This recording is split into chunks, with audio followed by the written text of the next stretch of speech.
Moïse a divisé la mer Rouge en deux et il a traversé avec les esclaves. Longueur de la mer Rouge, 2000 km. Largeur, 300 km. Sachant qu'une voiture roule en moyenne 60 km/h. Ça veut dire 5 heures de temps pour parcourir les 300 km. Un homme marche en moyenne 5 km par heure. Ça veut dire qu'il a 2 jours et demi pour parcourir les 300 km. Si et seulement s'il ne se repose pas. Mais on nous dit que Moïse et ses esclaves ont traversé ça en une journée. Et puis il y a d'autres qui ne croient pas. Il y a d'autres qui ne croient pas. Au fait, lorsque j'ai vu cette vidéo, j'ai rigolé tellement. Et je réponds parce que je n'ai rien à faire. J'ai dit, ah, la mer Rouge, le père Moïse. Au fait, dans le Coran, c'est présenté comme un miracle direct d'Allah subhanahu wa ta'ala.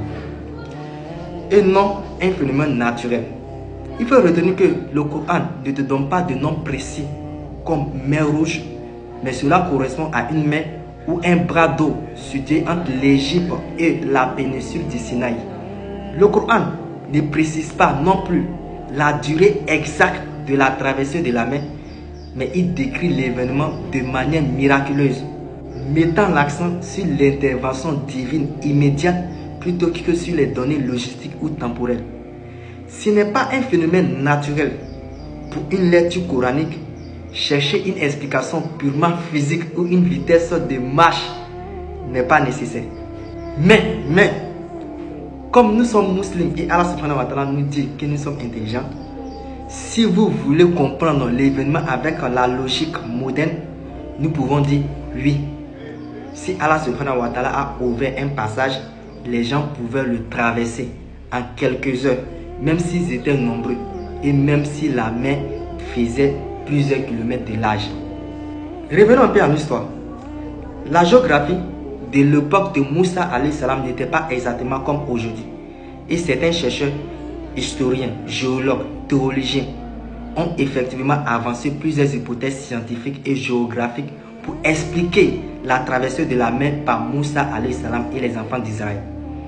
Selon les études géologiques, la configuration du nord de la mer Rouge, du golfe de Suez et de la région du delta du Nil a changé au fil des siècles.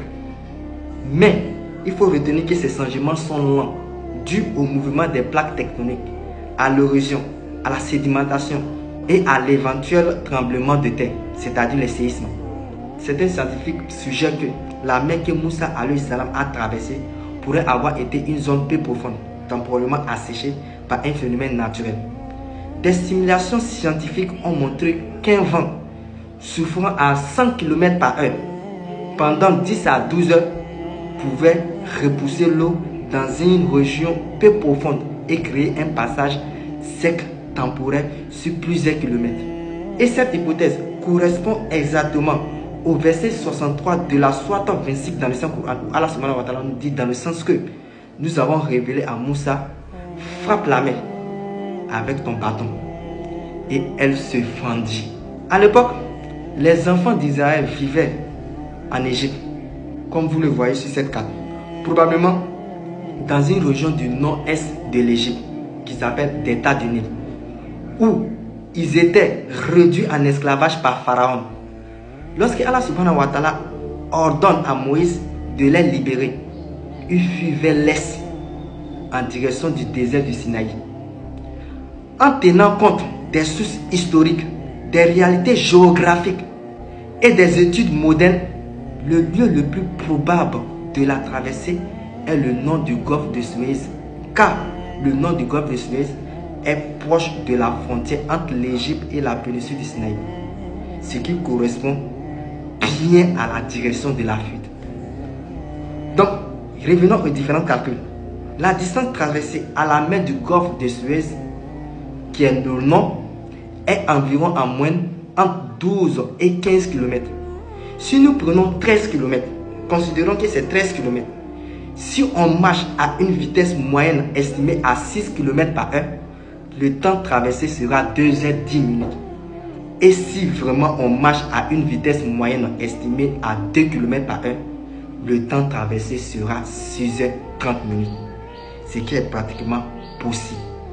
Donc, Moussa alayhi salam a traversé la mer, pas la mer Rouge de la manière on voit, mais juste une partie, cela est possible. Qu'Allah subhanahu wa ta'ala nous donne la bonne compréhension. Assalamu alaikum wa rahmatullahi wa barakatuh.